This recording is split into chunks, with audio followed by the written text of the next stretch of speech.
Yeah, it's a good question because I've done it differently at different places, but here we are starting from a clean slate. That doesn't mean that we don't use some things that they've used in the past. I try to listen to maybe a certain way that they called a certain thing, and I can change on that if they're already familiar with a certain term. But in general, I'd say we're starting from a clean slate. Coach, just right here in the front, Jack Glennon, WTK. Obviously, you're very familiar with Chaz Coleman, how he plays. What makes him such a valuable get for this defense, and how can he contribute right away? He's explosive. He is difficult to block.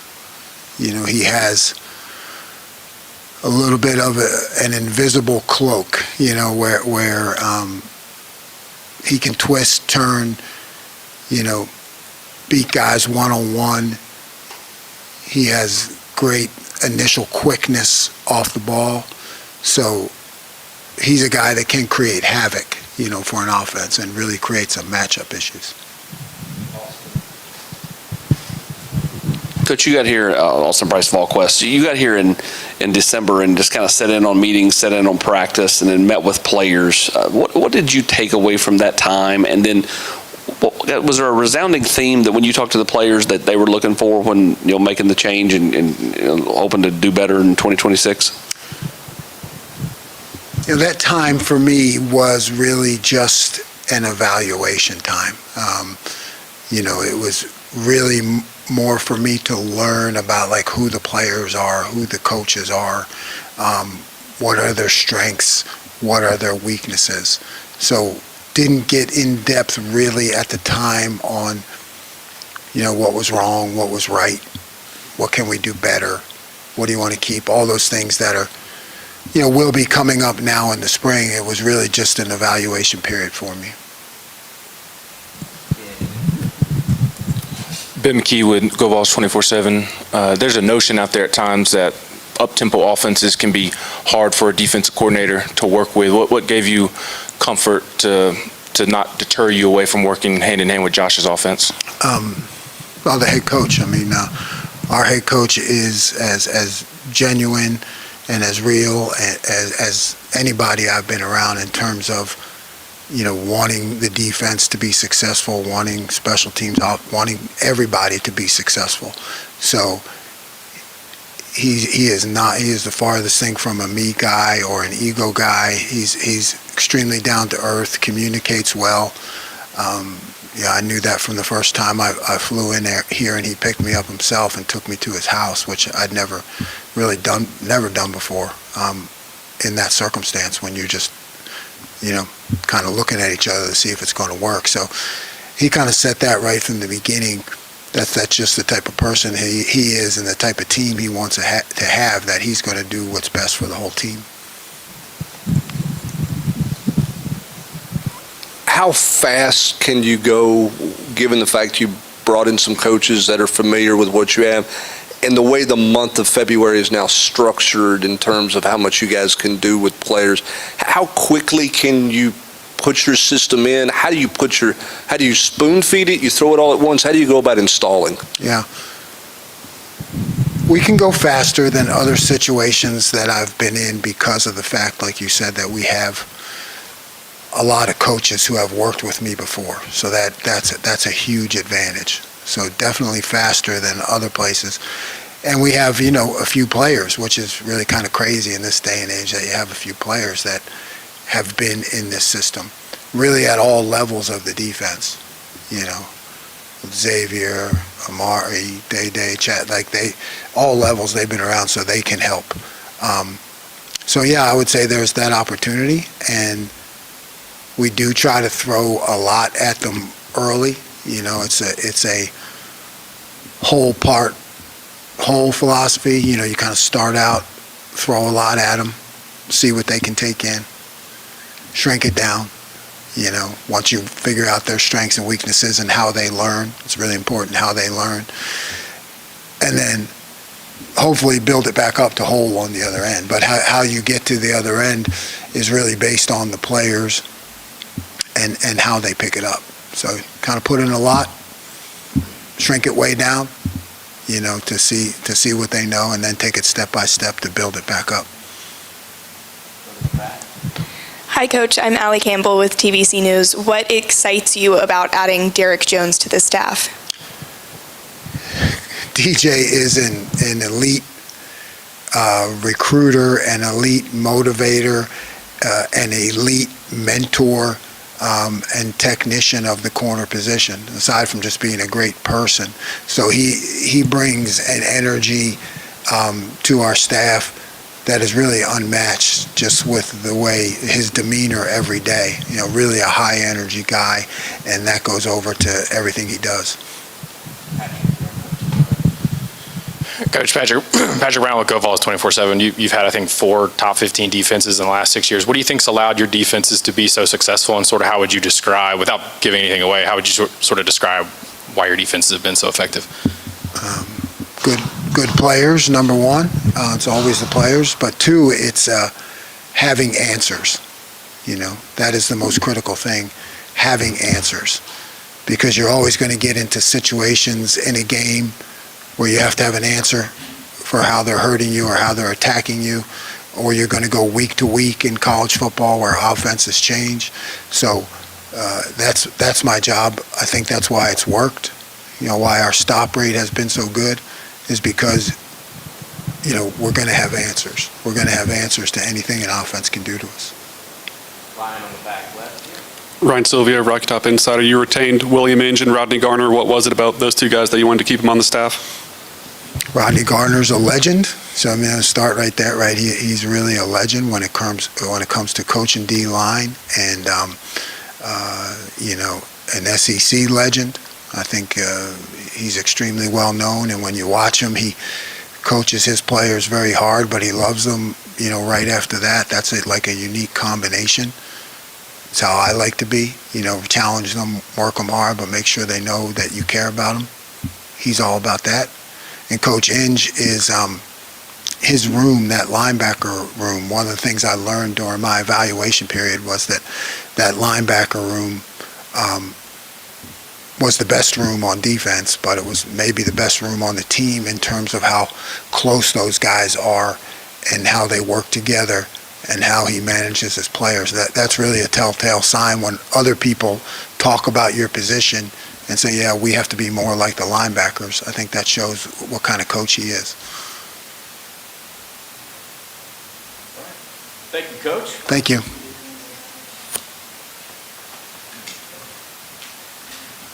All right. We'll continue with co-defensive coordinator and secondary coach, Nick Dexter. Raise your hand and we'll get a mic to you.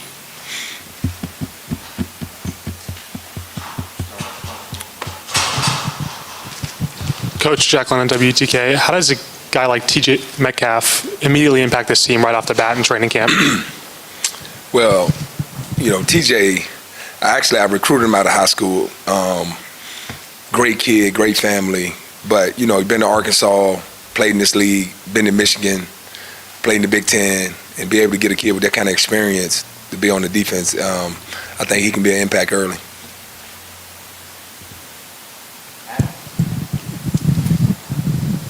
Coach, I saw recently where you said you don't deal with softness. What is softness, and what's sort of the opposite of that you demand in players? Well, for me, just softness is like the non-willingness to put your body on the line for your team you're playing for. I just believe that's how I was raised. That's how I played in the backyard. I mean, you just got to be willing to throw your body on the line for the team you're playing for. So if I showed up on tape, not that you ain't going to miss tackles and stuff like that. I get it. I haven't played before. But you got to have an innate toughness and a mental toughness to, when things ain't going as well as that you want them to be able to fight through it and continue to play. So. Emily in the back.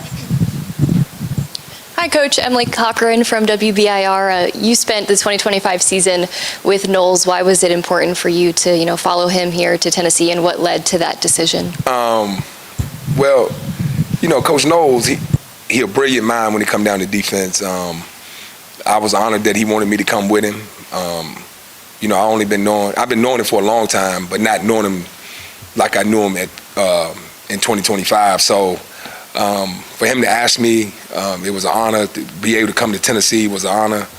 So, and I just want to be around good people. I mean, the staff being put together is excellent. So I'm excited to be here.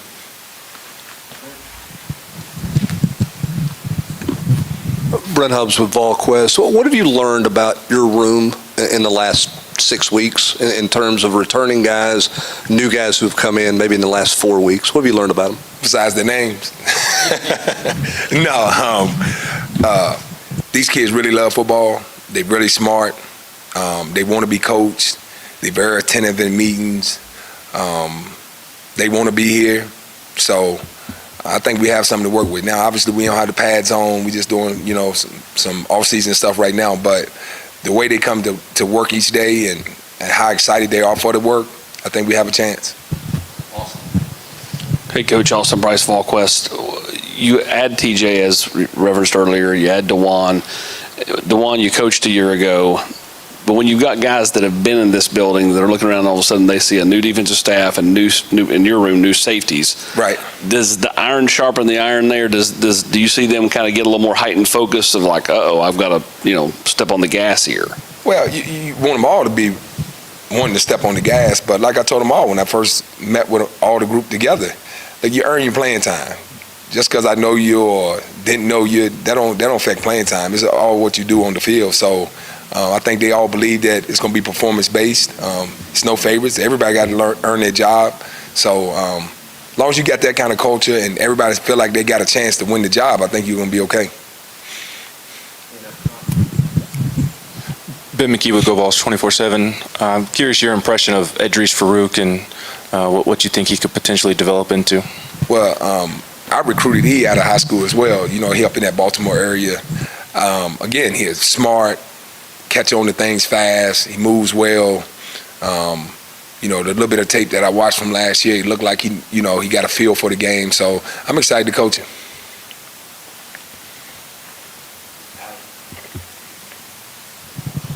Do y'all really need to use the mic? Y'all saying I got bad hearing? I'm going to use it because it was handed to me, but hi, Coach. I'm Allie Campbell with TVC News.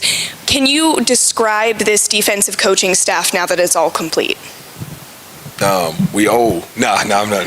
Nah.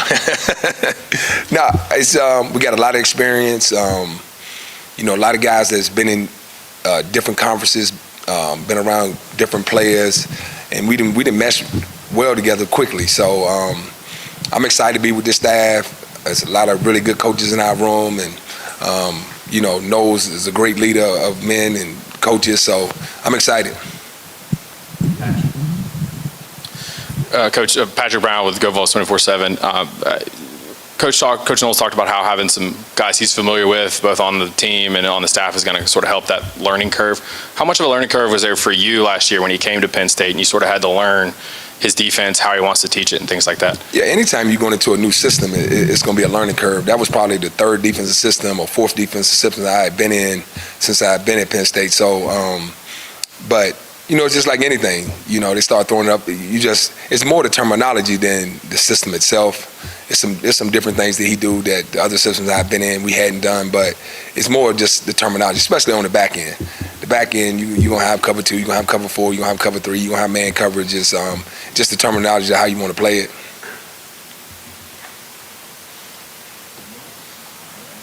Appreciate you. Y'all have a good one.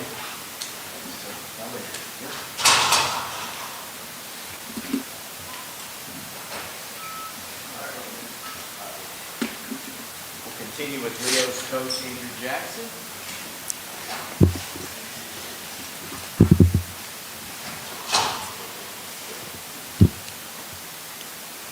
Questions?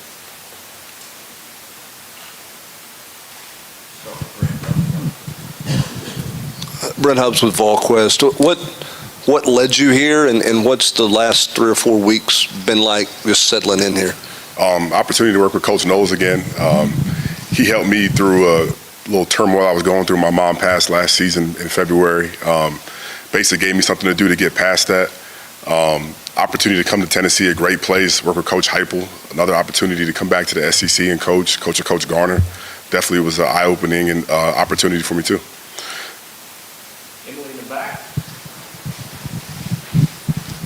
You mentioned Knowles giving you something to help you get over the loss of your mom. What was that, and can you kind of go into detail about that? Sure, he's a tough love kind of guy. I think he had known I was going through some grief, so I think he knows keeping busy, the love I have for the game, and giving me tasks to do just so I'm not sitting there sulking. I think he took special note to that and helped me through it.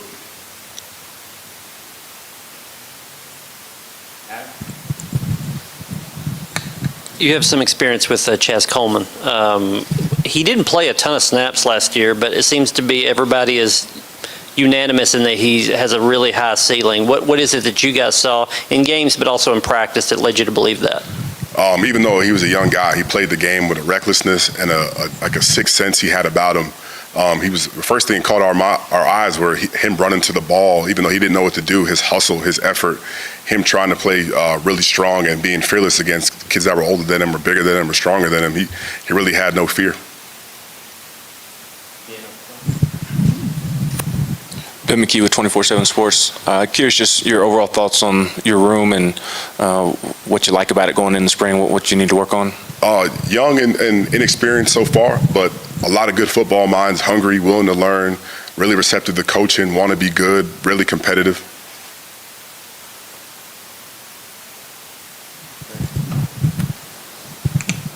Kind of a follow-up to Coach Knowles. I mean, Coach Poindexter worked for him for a year, came here. You obviously have a lot of praise for what he did for you personally. What is it about his personality? Why do people apparently seemingly want to gravitate to him? What is that? I know you guys see him like between the lines. He looks like a crusty old man, but he actually has big personality. He's one of the more funny people I've ever been around. Good person, good human being, gets it, loves what he does, loves teaching. Like he's just a perfect leader of men, like Coach said. Coach Poindexter said, he's an all-around just good guy you want to be around.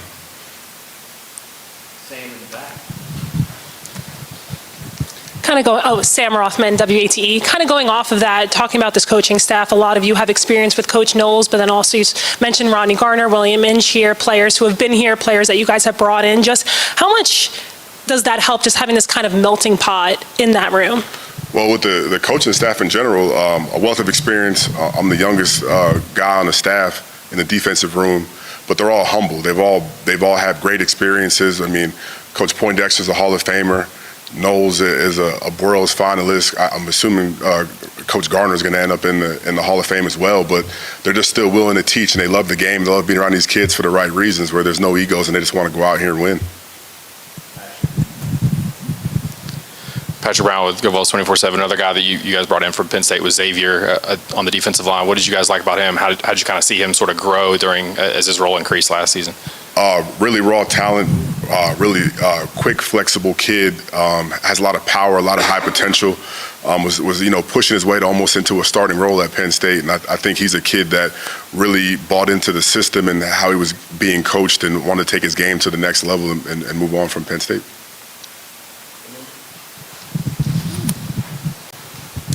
You mentioned being the youngest on the defensive staff. What lesson have you learned from one of the other defensive coaches that has really stuck with you so far at Tennessee? Sometimes you got to sit there, shut up, figure out what's going on before you talk. Don't put the cart before the horse. We'll finish with Allie. Hi, I'm Allie Campbell from TVC News. Expanding on the defensive coaching staff, what does Derek Jones bring to this group? The Cheetah man. I mean, excellent recruiter, leader of men, well known for how he interacts with the kids. Even though we have an older staff, guys like Cheetah, they still are able to relate to the younger players and get them to get the best out of those guys. Where does the nickname Cheetah come from? I'll let him tell his story. I don't want to mess it up. Y'all really call him Cheetah? You'll find out. You'll find out. No problem. Thank you, guys. I opened the door for you,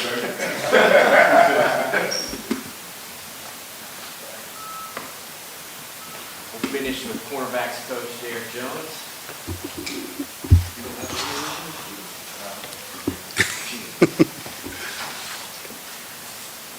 All right, we'll start in the back with you. I think we know what's done. Hi, Emily Ray Cochran from WBIR. I've been dying to ask you this question. It's kind of like a perfect time, but where does the name Cheetah come from? I see it all over your Twitter, and it's your Twitter handle as well. So where does the story come from?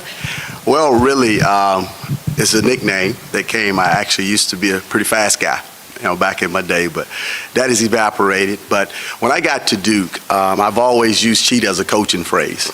And David Cutcliffe, who I worked for 14 years of my career, was very big on us making one-word phrases in coaching. It was back during the era of hurry-up offenses, and he wanted us to be able to coach on the run as opposed to giving dissertations. So Cheetah is a one-word phrase that means a lot of different things. And what it means is key to hip of the defender. And you can use it in tackling, you can use it in coverage, you can use it in pursuit. And when I got to Duke, I think the program had won maybe 10 games in 8 years. I had two seniors in my room who had 2 0-11 seasons. So I was trying to find something to give us a brand. Social media was just getting going. It was just Facebook back then. There was no Twitter, there was no TikTok, there was no Instagram. And so I wanted to give my group an identity. And so I came up with Cheetahs. And the unique thing about it is a pack of cheetahs is called a coalition. And a coalition is a group, so you look at a secondary. And when you think about it, cheetahs generally hunt alone, but when they do hunt, they will only hunt with their brothers. So that's the unity piece of it. So I came up with that, started calling my group the coalition. Twitter came into play a couple of years later, and the rest is history. I became Coach Cheetah. Coach Jack Glennon, WTK, what excites you about Ty Redmond kind of taking that next step this year? I think any time that you have a chance to coach a player with that amount of potential, you look at every aspect of it. And you look at every aspect in the sense of how you can help him grow. I'm big on coaching not only on the field, but off the field. I think if you only coach the player, they'll never reach their full potential. You have to also coach the person. So you coach the person, that's where the trust is built. And you're coaching habits. So just getting to know not only him, but all the rest of the guys. And, it's kind of a blank canvas. I've had a chance to meet with them twice and just kind of see where the group is and trying to find out where they are individually. And it's a young group, and he's a young guy. So really excited about being able to connect with him, get to know him, allow him to get to know me, and the growth comes. Hey, Coach, Austin Price, VolQuest. When you were sitting there a couple weeks ago and Coach Hunter leaves, how quickly did you, hey, Coach Knowles, I want a shot at this thing. Obviously, we know each other, that type of thing. And then kind of what was having coached with Coach Cutcliffe, obviously his affinity for this place, what did you know about Tennessee football all these years? Well, the first part of the question is I know an awful lot about Tennessee because I was a graduate assistant for Coach Cutcliffe when he first left Tennessee. So a lot of the traditions, a lot of the history, the game maxims, just hearing about so much and being on staff with guys like Marion Hobby, you just learned a lot. Coach Cutcliffe talked a lot to Coach Pat Summitt and a lot of the same leadership things. So it was a part of my early DNA. And then being with him at Duke as a full-time coach for 12 years, a lot of the same things. Him and Coach Fulmer still interacted a lot and met a lot of people from Tennessee, worked with a lot of people from Tennessee, in that regard. So understanding it, being an SEC guy, knowing how successful, that they had been, that was a huge, huge part of, my upbringing in the coaching profession. The rules, they go on and you look back and Coach will pull out a binder that he listened to from Johnny Majors. Coach Majors got a chance to come visit us, a couple of different times. So that was a lot of my young foundation in coaching and a lot of the principles that I still use, today. Matter of fact, I taught my guys something this morning that I learned from David Cutcliffe, and I don't know if he learned it from his days at Tennessee, but it's kind of the carryover. And the second part of the question is, Coach Knowles and I are really good friends. We worked together for 8 years and had been around each other. And when he first came here, him and I were in a little bit of communication and, was really happy for him that he got that job. And actually, when Coach Knowles reached out to me the other day, I was actually at another institution checking into a hotel, maybe looking into a situation there. And he and I talked a little bit more the next day. And he told me, he said, don't take the job. We want to work towards this. So he and I talked a little bit more. And we were able to get on the phone with Coach Heupel and talk through some things. And again, David Cutcliffe being very instrumental, in the process. Coach Heupel having a lot of respect for him. Coach Cutcliffe being on my reference page. Actually, Dr. Kevin White, who was the athletic director at Duke for my 12 years there, is the father of Danny White. I went to school with Michael White, so there was a lot of different connections that made this thing happen really fast. Back here, Sam Rothman, WATE, kind of going off of that, you talked a little bit about social media as well. From the moment you stepped foot on campus, you've been posting pictures and videos of the athletic facilities campus. Just why are you so excited to be here and for this opportunity? I think anytime you take a job, you've got to take a job and jump in with both feet. And I've been able to use social media over the course of my career in a lot of different ways. In the recruiting process, we don't get a chance to interact in person with these young men, nowhere near the way that we used to. And so what I do is I use social media to be able to sell myself, to be able to sell the institution that I'm working at, to be able to sell the people that I'm working with and around, and people see that. I've got a pretty good formula where I get up in the morning and I put up 3 quotes generally, and they rotate all day. I'll generally come back at night and put another one up. But I want people to understand, the excitement of Tennessee football, the tradition of Tennessee football. And what it does is it allows me to reach decision makers because they can go back and read through my timeline and they can see the type of person I am. They can see the type of coach I am. They can see my level of intellect. They can see how I interact with my wife and my family. And it gives you a chance to sell yourself before you meet a lot of people. Generally, when I walk into a high school, somebody in that high school is already going to know who I am, and I've never met them, and it's because of social media. So it's just a tool that has worked for me for a long time. I think when you own social media, you have to be consistent. So that's why you're seeing all that stuff. And one of the things I found out, in my days, people will try to rival you in that aspect, but it's hard to be creative for one, and it's even harder to be creative and consistent. So it's just another level of competition. Brent Hobbs with VolQuest. I know you've only been here a couple of days, so you probably don't have an assessment really of what your group looks like, but I'm curious as to what a corner is supposed to look like for you. What are the intangibles? What are the physical traits? What are you looking for? And you say that guy's a good corner, he can be a good corner. The number one thing I'm looking for is not physical. It's mentality. It's the mindset of the guy. It's how competitive is he? Is he a guy that's going to be okay when things go bad? How's he going to react when adversity hits and all of that? And some of the guys have that naturally, generally, but it's also something that you have to continue to coach and instill. And from the physical part, you're just looking for a guy that's a good football player. You're looking for a guy that's agile. You're looking for a guy that has good ball skills, but you're looking for a guy that's competitive. And, my job is to be able to look at the group once I get to know them and see who's good at what. A coach's job is to be able to look at the group that he has and say, how do I coach this guy as opposed to how do I coach this guy? Because they're not all the same. Some guys are going to have talents that others doesn't have.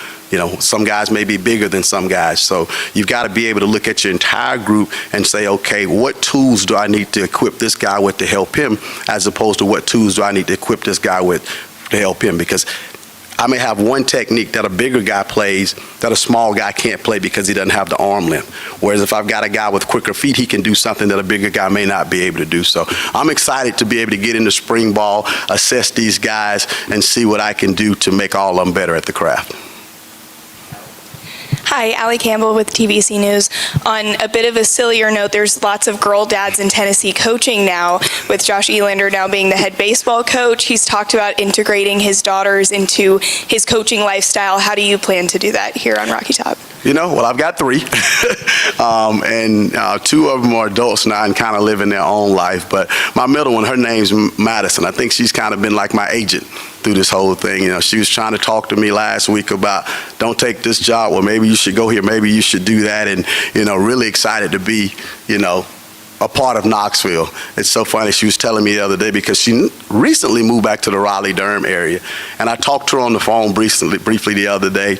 And right before she got off the phone, she was like, well, and I'm probably moving to Knoxville this year, but I'll talk to you about that later, which I didn't know that. But I think the biggest one and the most exciting one is my baby girl, Brooklyn. She's a senior in high school. And over the course of the last couple of weeks, it's really been enlightening to be able to be home and be around her, because as coaches, we don't get a chance to be around a lot. So, not having a job at the time and being able to be home and spend time, I've been able to kind of help navigate her through the process of choosing a school. And we had a very enlightening moment a few weeks ago. She didn't get accepted into a school, and she was really in the dumps. She's never been an athlete, so she's doesn't understand rejection. She's never had a boyfriend, so she's never been broken up with, never had a heart broken. And, she just had this real somber look on her face, and I explained to her that rejection ultimately leads us to where we're supposed to go. And I talked to her about growing up in South Carolina. I wanted to go to Clemson, and that was my dream. I saved all the letters Clemson sent me. I knew all of their players. I had all the stuff on the wall, but Clemson didn't initially offer me a scholarship. So it caused me to open up my horizon, and Ole Miss recruited me. And I explained to her very clearly, had I gotten my dream of going to Clemson, I wouldn't have met your mom, and there wouldn't have been no you. So just in that moment, being able to share that with her, that's something I'll always remember. She came over and hugged me later, and it was a special moment.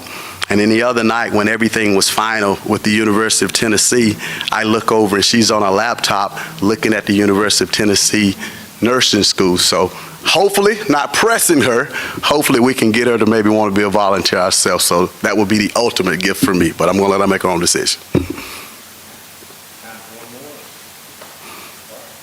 All right, thank you. All right, thank y'all.